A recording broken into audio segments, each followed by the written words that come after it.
बिस्मिल्लाहिर्रहमानिर्रहीम। अस्सलाम वालेकुम। आज हम बात करेंगे ज़ियाबीतस और हमल। ज़ियाबीतस और हमल को हम तीन तरीके से डिस्कस कर सकते हैं। पहले ऐसी ख़वातीन जो टाइप 1 की पेशेंट्स हैं और उनको हमल हो गया है और प्रेग्नेंट हो गई हैं वो, तो उनकी मैनेजमेंट कैसे की जाएगी। दूसरी सूरत ये होती है कि एक बच्ची है, उसको टाइप 2 डायबिटीज़ है और वो अद्वियात ले रही है, लेकिन now she is got pregnant, अभी उसको प्रेगनेंसी हो गई है, तो उसकी मैनेजमेंट कैसे की जाए। और तीसरी सूरत एक ऐसी है कि खातून है जो ना तो पहले टाइप 1 की पेशेंट थी, ना ही टाइप 2 डायबिटीज़ की पेशेंट थी, लेकिन अभी प्रेगनेंसी जब हुई है तो ड्यूरिंग रूटीन एग्जामिनेशन, रूटीन के जो टेस्ट हुए, उसमें पता चला है कि उसके शुगर लेवल ज़्यादा आना शुरू हो चुके हैं। इन तीनों की मैनेजमेंट कमोबेश मिलती जुलती है।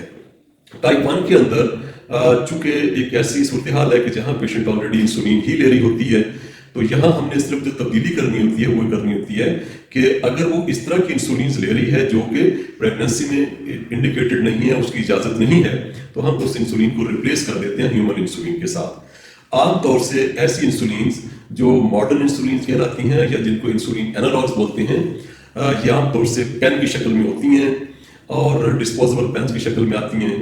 तो ये इंसुलिन जो है, इनकी मेजॉरिटी डायबिटीज़ के अंदर कॉन्ट्राइंडिकेटेड होती है और इजाज़त नहीं होती, वो सेफ नहीं है।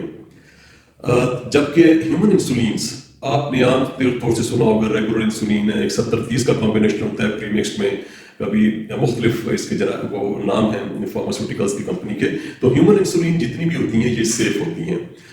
इनका बहुत बड़ा डाटा मौजूद है, ट्रायल्स मौजूद हैं और शुरू से ये सेफ समझी जाती हैं और साबित भी हुई हैं कि ये सेफ होती हैं। तो हम इस सूरत हाल में टाइप 1 की इस पेशेंट को शिफ्ट करते हैं ह्यूमन इंसुलिन के ऊपर। जो एनालॉग इंसुलिन है, बाज़ सूरतों के अंदर जब पेशेंट के फास्टिंग शुगर लेवल कंट्रोल अच्छे नहीं हो रहे होते, तो हम ऐसी सूरत में एक बेजल इंसुलिन होती है डेटामेर, तो वो उसका एडिशन भी करते हैं रेगुलर इंसुलिन के साथ। ये डिपेंड करता है कि उसका पैटर्न किस तरह का आ रहा है, उसके ग्लूकोज का पैटर्न कैसा है, तो उसके मुताबिक आमतौर से टाइप 1 बच्ची के अंदर हमें एक डेटामेर देनी पड़ती है लेवोमेर और एक रेगुलर इंसुलिन देनी पड़ती है।